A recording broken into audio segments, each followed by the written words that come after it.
السلام علیکم ناظرین، میں ہوں اجمل ولید اور آپ دیکھ رہے ہیں ہمارا YouTube channel politics at FST۔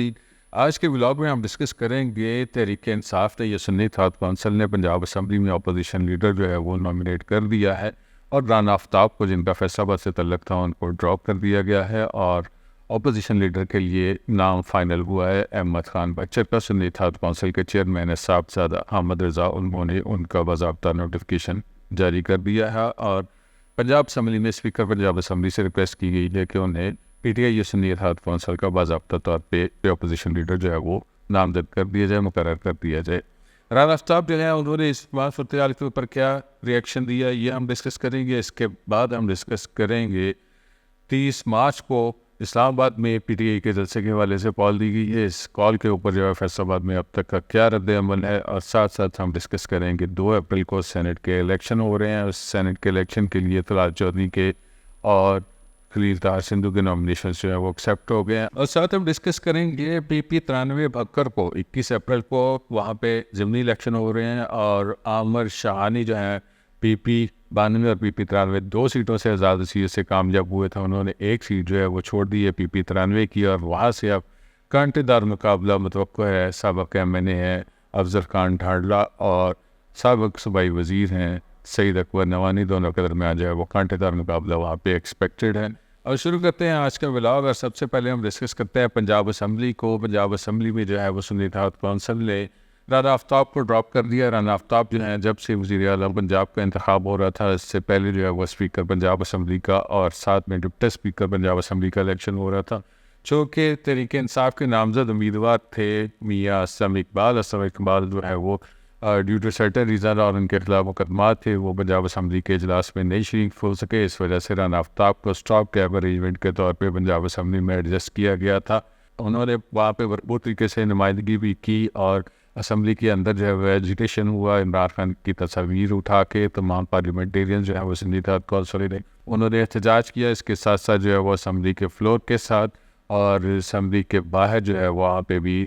سیڑھیوں کے اوپر دھرنا دیا گیا، جہاں پہ جو ہے وہ تحریک انصاف سنی اتحاد کونسل کے ارکان جو ہے وہ بھرپور شریک ہوئے، اور رانا آفتاب جو ہے وہ اس تمام پروسیس کو لیڈ کر رہے تھے۔ ہم نے ماضی میں بھی آپ کو بتایا کہ وہ شاید جو ہے وہ پنجاب اسمبلی کی جو موجودہ پنجاب اسمبلی ہے اس کے سینئر ترین پارلیمنٹیرینز جو ہیں وہ ایکسپیرینس کے حساب سے رانا آفتاب بھی ان میں شامل ہیں۔ 2-3-4 جتنے بھی سینئر پولیٹیشینس ہیں ان میں وہ شامل ہیں، پارلیمانی سیاست کا زبردست قسم کا تجربہ رکھتے ہیں۔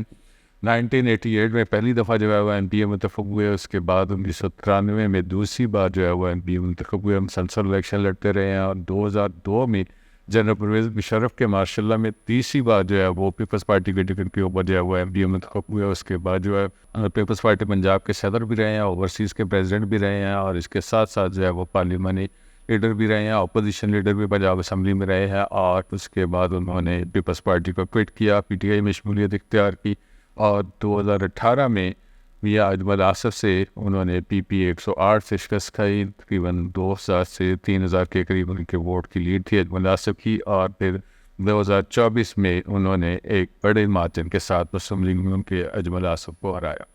اس کو تھوڑا کمپیریزن کرتے ہیں ہم احمد خان بچر کے ساتھ۔ احمد خان بچر جو ہے وہ تحریک انصاف کے اپوزیشن لیڈر مقرر ہوئے ہیں، پنجاب اسمبلی میں سنی اتحاد کونسل کے چیئرمین ہیں، فیصل آباد سے NA 104 سے MNA ہیں صاحبزادہ حامد رضا۔ انہوں نے ایک ٹویٹ کے ذریعے جو ہے وہ احمد خان بچر کی بطور اپوزیشن لیڈر پنجاب اسمبلی نامزدگی کا اعلان کیا، اور ساتھ میں یہ بھی کہا ہے کہ یہ ان کی عارضی نامزدگی ہے، کیونکہ میاں اسلم اقبال جو ہے وہ ہمارے باقاعدہ طور پہ اپوزیشن لیڈر ہیں، جب تک جو ہے وہ ان کے معاملات ٹھیک نہیں ہوتے تب تک احمد خان بچر جو ہے وہ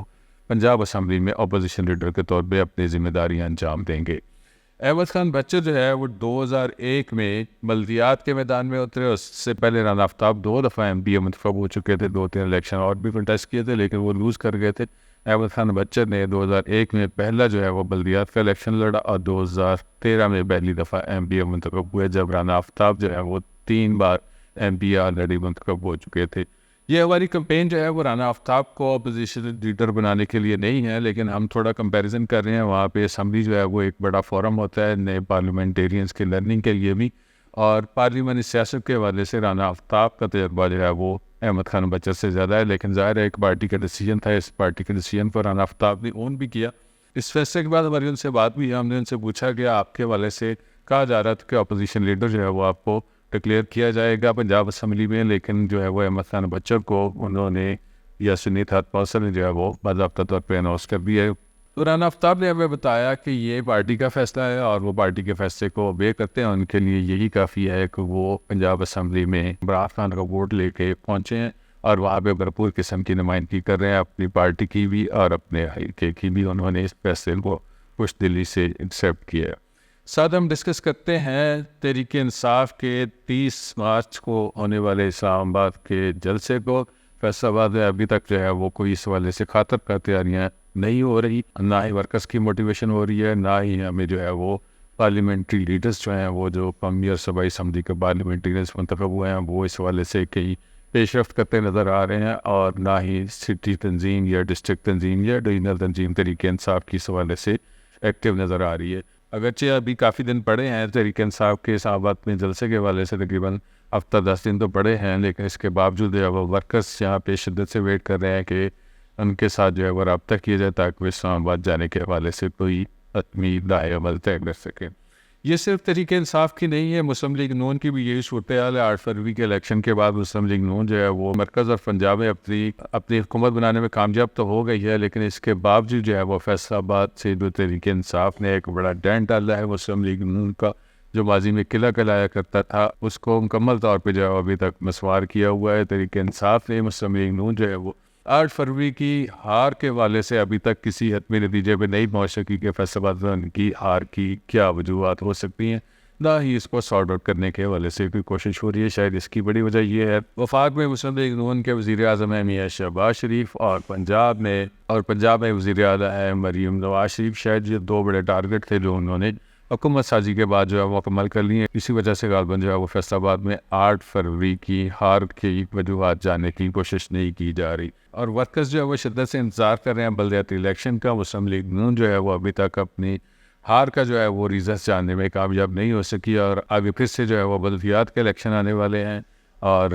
مسلم لیگ نون کے ورکرز کو اس حوالے سے شدید قسم کی پریشانی ہے۔ آج طلال چودھری نے اپنی رہائش گاہ کے اوپر جو ہے وہ ایک پریس کانفرنس کی ہے، انہوں نے اس بات کا اعتراف کیا ہے کہ 8 فروری کے جو نتائج ہیں وہ ہماری توقعات کے برعکس آئے ہیں، لیکن انہوں نے ساتھ یہ بھی کہا ہے کہ میاں نواز شریف کو بہت بڑی تعداد میں ووٹ پاس ہوا ہے، البتہ جو ہے وہ نتائج ہماری توقعات کے برعکس ہیں۔ اور بات کرتے ہیں ہم ضمنی الیکشن کے حوالے سے۔ بکر میں ہو رہے ہیں 21 اپریل کو ضمنی الیکشن، اور وہاں پہ روایتی حریف ہیں ڈاکٹر افضل ڈھانڈلا، سابق ایم ایل اے رہے ہیں، 2002 میں پہلی دفعہ نون لیگ کے ٹکٹ کے اوپر جو ہے وہ الیکشن میں کنٹیسٹ کیا، ہار گئے۔ 2008 میں دوسری بار نون لیگ کے ٹکٹ کے اوپر جو ہے وہ کنٹیسٹ کیا تو پھر ہار گئے، اور 2013 میں آزاد حیثیت سے جو ہے وہ انہوں نے ایم این اے کا الیکشن لڑا بکر سے اور جیت گئے، اور اس کے بعد جو ہے وہ جیت کے نون لیگ میں چلے گئے، اور 2018 میں انہوں نے تحریک انصاف کے ٹکٹ کے اوپر الیکشن لڑا اور جیت گئے۔ جیت کے بعد جو ہے 2022 میں رجیم چینج کا جو ایک فیز آیا تھا، اس کے بعد ڈاکٹر افضل ڈھانڈلا نے تحریک انصاف کے فارورڈ بلاک کو جوائن کر لیا، اور پھر انہوں نے 2024 میں آزاد حیثیت سے دوبارہ سے جو ہے وہ قومی اسمبلی کے الیکشن سے کنٹیسٹ کیا قومی اسمبلی کی سیٹ کے لیے، لیکن وہاں سے اب وہ دوبارہ سے ہار گئے ہیں۔ انہیں شکست دی ہے رشید اکبر نوانی نے، اور ڈاکٹر افضل ڈھانڈلا اب دوبارہ سے پی پی 93 میں 21 اپریل کو ہونے والے ضمنی الیکشن میں پارٹیسپیٹ کر رہے ہیں، اور ان کا مقابلہ ہے سید اکبر نوانی کے ساتھ۔ سابق صوبائی وزیر جیل خانہ جات رہے ہیں، اور اس دفعہ پی پی 93 سے وہ 1-1 مقابلے میں اور بھی لوگ ہیں، لیکن کہا جا رہا ہے کہ یہ 2 امیدوار ہیں جن کا زبردست قسم کا مقابلہ متوقع ہے۔ دونوں آزاد حیثیت سے کنٹیسٹ کر رہے ہیں، کسی بھی جماعت کا انہوں نے جو ہے وہ ٹکٹ نہیں لیا۔ پی پی 93 میں ماضی میں عامر شاہانی جو ہے وہ 2 سیٹوں سے کامیاب ہوئے تھے۔ عامر شاہانی نے پی پی 92 اور 93 میں دونوں سیٹوں سے آزاد سیٹ سے کامیابی حاصل کی، بعد میں جو ہے وہ نون لیگ میں چلے گئے، اور اب انہوں نے پی پی 93 کو چھوڑ دیا ہے۔ عامر شاہانی جو ہے وہ کہا جا رہا ہے ان کے بارے میں کہ وہ سید اکبر نوانی کی حمایت کر رہے ہیں، اور ڈاکٹر افضل ڈھانڈلا جو ہے وہ ان کے وقت مقابل سید اکبر نوانی ہے، لیکن ڈھانڈلا برادری نے جو ہے وہ اس حلقے سے 8 فروری کو الیکشن میں حصہ لینے والے ضیاء اللہ ڈھانڈلا کو دستبردار کر لیا ہے، اور ان کا یہ خیال ہے کہ افضل ڈھانڈلا جو ہے یہاں سے مضبوط امیدوار ہو سکتے ہیں۔ یہاں سے 21 اپریل کو زبردست قسم کا مقابلہ جو ہے وہ دیکھنے میں آ سکتا ہے۔ تھوڑا ہم سینٹ کو ڈسکس کرتے ہیں۔ طلال چودھری کے اور فیصل آباد سے دوسرے جو سینٹ کے امیدوار ہے خلیل طاہر سندھو، دونوں کے جو نامینیشنز جو ہیں وہ ایکسیپٹ ہو گئے ہیں، اور 2 اپریل کو ہونے والے الیکشن کے بعد جو ہے وہ سینٹ کے الیکشن کے بعد طلال چودھری اور کلیردار سندھو جو ہیں وہ باضابطہ طور پہ سینیٹر منتخب ہو جائیں گے، جس کے بعد جو ہے وہ کلیردار سندھو صوبائی اسمبلی سے اور وزارت سے استعفیٰ دے دیں گے۔ یہ ناظرین ہمارا آج کا ولاگ تھا، جس میں ہم نے آپ سے اب تک کی صورتحال جو ہے وہ ڈسکس کی ہے۔ مزید اپڈیٹس جاننے کے لیے آپ ہمارے ساتھ جڑے رہیے گا۔ ہمارا چینل ہے پالیٹکس ایٹ FSD۔ اللہ تعالیٰ آپ کو خوش رکھے اور ایمان کی سلامتی دے۔ اللہ حافظ۔